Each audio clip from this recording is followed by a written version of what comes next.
bienvenue dans cette nouvelle capsule vidéo.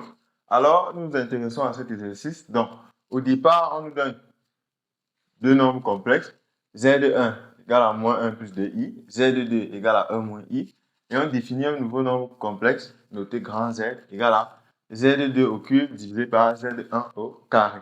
Donc, à la première question, on nous demande de mettre sous forme algébrique les nombres complexes Z1 fois Z2 et Z, donc grand Z. Donc, nous allons donc commencer par le produit, Z1 fois Z2. Donc, nous allons mettre un point. Donc, pour Z1 fois Z2. Donc, il suffit tout simplement d'évaluer le produit. Donc, on va remplacer Z1 moins 1 plus 2i fois Z2 1 moins i. Et on va développer et réduire tout simplement. Donc, ça fait moins 1 fois 1. Moins 1 fois moins i plus i. 2i fois 1 plus 2i. Et là, on a moins 2i carré. Pour aller pas à pas. Ensuite, ça va donner moins 1. I plus 2i. Là, ça donne déjà 3i. Et là, on sait que i carré, c'est moins 1. Donc, ça donne plus 2. D'accord? Là, c'est k, i carré, c'est moins 1. Ça, c'est pour ceux qui veulent aller doucement. Je donne ça. Et en réduisant, ça donne donc moins 1 plus 2. Ça donne 1 plus 3i. Donc, en développant et en réduisant tout simplement, donc, en calculant le produit, on parvient donc à la fin à obtenir l'écriture algébrique. D'accord? Donc, là, c'est pour le produit. Maintenant, nous allons nous intéresser à grand Z. Maintenant, ce que nous devons remarquer, c'est que pour grand Z, nous devons commencer par évaluer le numérateur et le dénominateur. Donc, nous allons marquer. Donc, là, maintenant, c'est pour grand Z. Nous allons donc commencer par évaluer Z2 au cube. On remplace Z2, ça donne 1 moins i au cube. Et là, nous allons donc remarquer que 1 moins i au cube peut encore s'écrire comme 1 moins i au carré fois 1 moins i. D'accord? Et nous allons donc développer ici, ça va donner, en utilisant donc l'identité remarquable que nous connaissons bien. Donc, quand on a a moins b au carré, ça donne a au carré moins 2ab plus i au carré, donc facteur de 1 moins i. Donc là, ça donne 1 moins 2i moins 1. D'accord? I carré, c'est moins 1. Facteur de 1 moins i. Donc, à la fin, là, il ne reste que moins 2i. Et là, nous avons 1 moins i. Donc, si on affecte dans le i à chacun, là, ça va donner moins 2i fois 1, donc moins 2i. Et là, on a plus 2i carré, donc ça donne moins 2. Dans la fin, on a moins 2, moins 2i. Donc, là, c'est pour l'écriture algébrique du numérateur d'abord. Dans la fin, ça donne ça. Une fois que nous avons l'écriture algébrique du numérateur, nous devons aussi évaluer l'écriture algébrique du dénominateur.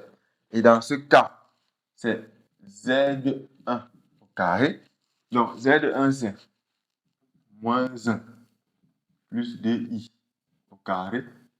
Nous allons donc évaluer ceci en nous servant de la formule qui nous dit que a plus b au carré, c'est a carré plus 2ab plus b carré. Donc, ça va donner moins 1 au carré plus 2ab plus e au carré, comme ceci. Donc là, ça donne 1 moins 4i, d'accord? Et là, moins 4 tout simplement, parce qu'on aura 2 au carré fois i au carré. Or, i au carré, c'est moins 1, donc ça donne moins 4 tout simplement. Et en réduisant, donc à la fin, on obtient, là, on a 1 moins 4, donc moins 3, moins 4i. Donc, une fois que nous avons dans les écritures algébriques et du numérateur et du dénominateur, nous allons donc y aller pour l'écriture algébrique de Z. Donc, étant donné que Z, c'est Z2 au cube divisé par Z1 au carré. Nous avons vu que Z2 au cube, c'est encore moins 2 moins 2i. Moins 2 moins 2i divisé par Z1. Z1 au carré, en fait, moins 3 moins 4i.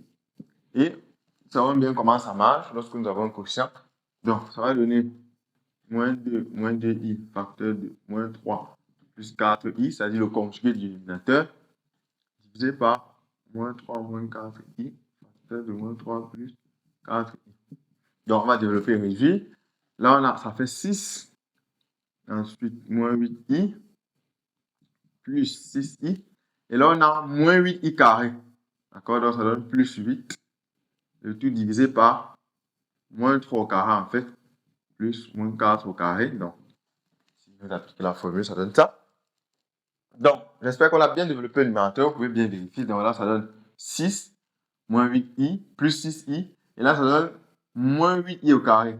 Mais i au carré, c'est moins 1, donc ça donne plus 8. Donc, en réduisant, qu'est-ce que ça donne? 6 plus 8, ça donne 14. Et là, ça donne moins 2i divisé par 9 plus 16, ça donne 25. Et à la fin, nous obtenons 14 sur 25 moins 2 sur 25i. Et ce calcul nous permet donc à la fin d'obtenir l'écriture algébrique du nombre complexe Z. Donc, nous avons vu comment ça marche pour le produit, c'était un peu plus simple. Maintenant, pour le cas de Z, il fallait commencer par évaluer la forme algébrique du numérateur, ensuite la forme algébrique du dénominateur. Une fois que vous avez les deux formes algébriques, vous servez donc de la méthode qui permet de déterminer la forme algébrique d'un quotient, d'accord, comme ceci. Et à la fin, nous obtenons donc l'écriture algébrique de Z. Donc, là, c'est pour la première question.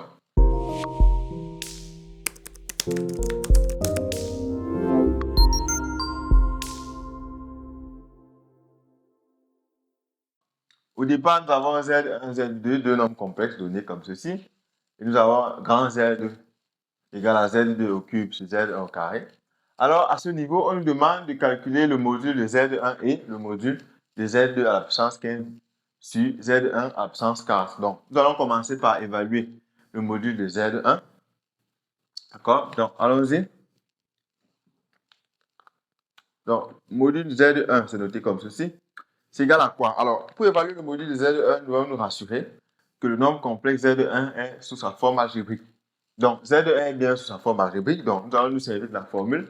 Ça va donner racine carrée de moins 1 au carré, c'est-à-dire sa partie réelle au carré, plus sa partie imaginaire au carré. Donc, tout ceci dans la racine carrée. Donc, ça va donc donner racine carrée de 1 plus 4. Et à la fin, nous avons racine carrée de 5. Là, c'est pour le module de Z1. Le module de Z1, effectivement. Donc, on note comme ceci. À la fin, nous obtenons racine carrée de 5. Nous allons maintenant passer au module de ce quotient. Si nous observons, ça donne module de Z2 à la puissance 15 sur Z1 à la puissance 4. Alors, je profite pour un petit commentaire. Quelqu'un, en voyant par exemple un tel quotient, pourrait se poser la question de savoir est-ce qu'il faut déterminer Z2 à la puissance 15, déterminer Z1 à la puissance 4 avant de déterminer ce module? Non, vous allez vous rendre compte que ce n'est pas nécessaire à partir des différentes propriétés sur le module. Donc, quand nous avons le module d'un quotient avec le dénominateur qui est non nul, on sait en fait que le module du quotient, c'est en fait le module du numérateur divisé par le module du dénominateur. Donc, ça va donner module de Z2 à la puissance 15 divisé par module de Z1 à la puissance 4. Et à ce niveau, nous allons appliquer une autre propriété qui va nous dire que le module de Z2 à la puissance 15, c'est en fait le module de Z2, le tout à la puissance 15. Donc, ça donne le module de Z2 à la puissance 15 divisé par, ici, module de Z1 à la puissance 4. Alors, la question qu'on a à se poser, est-ce qu'on connaît le module de Z1? Oui, déjà calculé. Est-ce qu'on connaît le module de Z2? Pas encore. Donc, nous allons donc évaluer cela. Donc, le module de Z2. Z2 est déjà sous sa forme algébrique. Donc, on va appliquer la formule. Ça va donner 1 au carré plus moins 1 au carré. Donc, ça donne racine carrée de 1 plus 1. Donc, c'est la racine carrée de 2, tout simplement. Ainsi, en revenant donc au module de Z2 à la puissance 15, Z à la puissance 4, ça va donc donner le module de Z2 à la puissance 15. Donc, ça donne racine carrée de 2 à la puissance 15, divisé par le module de Z1, c'est-à-dire racine carrée de 5 à la puissance 4. Donc là, en fait, on peut écrire ça comme la racine carrée de 2 à la puissance 14 fois la racine carrée de 2, d'accord? Et ici, la racine carrée de 5 à la puissance 4, c'est en fait 5 à la puissance 4 divisé par 2. Parce que la racine carrée de 5, c'est 5 à la puissance 1,5. Donc, ça va donner ça. Et à ce niveau aussi, on peut écrire ça comme 2 à la puissance 14 divisé par 2 fois racine carrée de 2. Et là, 4 divisé par 2, ça donne 2, donc ça fait 5 au carré. Et là, on a 14 divisé par 2, ça donne 7, donc ça fait 2 puissance 7 fois racine carrée de 2 divisé par 25. Donc, voilà pour ce qui est du module. D'accord? Donc, à chaque fois que vous aurez affaire au module d'un quotient, rappelez-vous toujours de toutes les formules autour. Donc, vous voyez, on a commencé par nous rappeler du fait que le module du quotient, c'est en fait le quotient des modules, d'accord, dans le même ordre. Et de plus, quand j'ai le module de z à la puissance, quand j'ai le module de z à la puissance n, c'est encore le module de z de tout à la puissance n. C'est ça qu'on applique ici. Et à la fin, la question qu'on doit se poser, est-ce qu'on connaît le module de z1? Ça avait déjà été calculé. Est-ce qu'on connaît le module de z2? Bon, pas encore. Nous avons donc calculé le module. Et une fois que nous avons donc chacun des modules, on revient, on remplace. Et bon, par la suite, il s'agit juste de petits calculs spécifiques pour simplifier l'écriture de ce qu'on a. Et à la fin, donc, on obtient 2 à la puissance 7 fois racine carrée de 2 divisé par 25. Donc, on peut donc simplement écrire comme 128, puisque 2 à la puissance 7, c'est 128, divisé par 25 fois la racine carrée de 2. Donc, à la fin, nous avons le module de Z1 et le module du quotient demandé. Donc, voilà généralement comment il faut procéder pour déterminer le module d'un quotient de cette forme-là. Donc, j'espère que ça a été clair et je vous donne rendez-vous dans une prochaine capsule.